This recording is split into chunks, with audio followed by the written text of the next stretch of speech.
السلام علیکم ورحمۃ اللہ وبرکاتہ۔ نحمدہ و نصلی علی رسولہ الکریم۔ اہل کفر کبھی قرآن کی بے حرمتی کر کے اپنا غصہ ٹھنڈا کرنے کی کوشش کرتے ہیں، کبھی صاحب قرآن یعنی نبی کریم صلی اللہ علیہ وسلم کی شان میں گستاخی کرنے کی کوشش کرتے ہیں، کبھی سنت نبوی صلی اللہ علیہ وسلم پر اعتراض اٹھاتے ہیں، کبھی قربانی کے حکم کو بدلنا چاہتے ہیں۔ لیکن اسلام ہے کہ یورپ میں پھلتا پھولتا ہی جا رہا ہے۔ کفار اپنے غصے میں مر رہے ہیں لیکن اسلام کو بڑھنے سے روک نہیں پا رہے، جبکہ مسلمان اب بھی اہل کفر کو اپنا آئیڈیل بنا رہے ہیں اور عملی طور پر اسلام سے پیچھے ہیں۔ چاہیے کہ مسلمان اسلام کے ہر حکم کو اپنائیں اور کفار سے ان گستاخیوں کا بدلہ لیں۔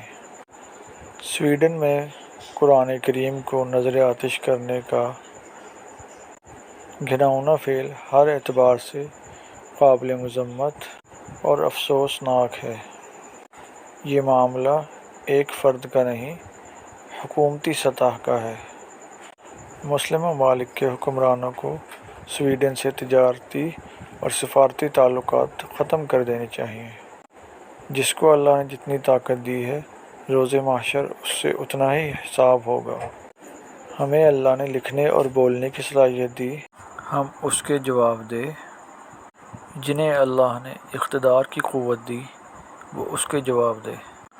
قرآن کو مٹانے والے ہر دور میں آئے، مٹ گئے، فنا ہو گئے، دفن ہو گئے۔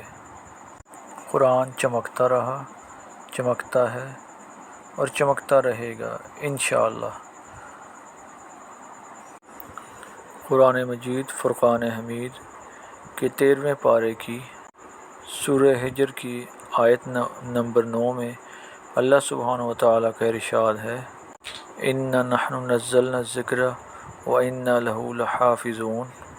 حقیقت یہ ہے کہ یہ ذکر یعنی قرآن ہم نے ہی اتارا ہے اور ہم ہی اس کی حفاظت کرنے والے ہیں۔ قرآن اور صاحب قرآن یعنی نبی کریم صلی اللہ علیہ وسلم امت مسلمہ کی محبت کے مرکز ہیں اور کفار کے حسد اور بغض کے مرکز ہیں۔ امت مسلمہ نے ان دو ذرائع سے اللہ کو پہچانا ہے اور کفار ہمیشہ ان دونوں سے خوفزدہ رہتے ہیں، اس لیے آئے روز گستاخانہ حرکتوں سے اپنا کفر ظاہر کرتے رہتے ہیں۔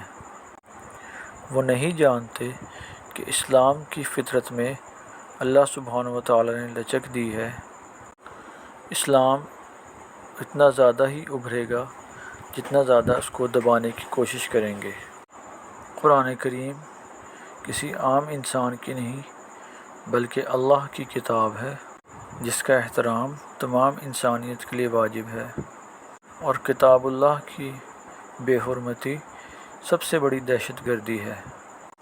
نبی کریم صلی اللہ علیہ وسلم کے فرمان کا مفہوم ہے کہ تم میں سے جب کوئی برائی کو دیکھے تو اس کو اپنے ہاتھ سے روکے، اگر وہ اس کی قوت نہ رکھتا ہو تو اپنی زبان سے اس کو روکے، اور اگر یہ بھی قوت نہ رکھتا ہو تو دل میں اس کو برا جانے، اور یہ کمزور ترین ایمان ہے۔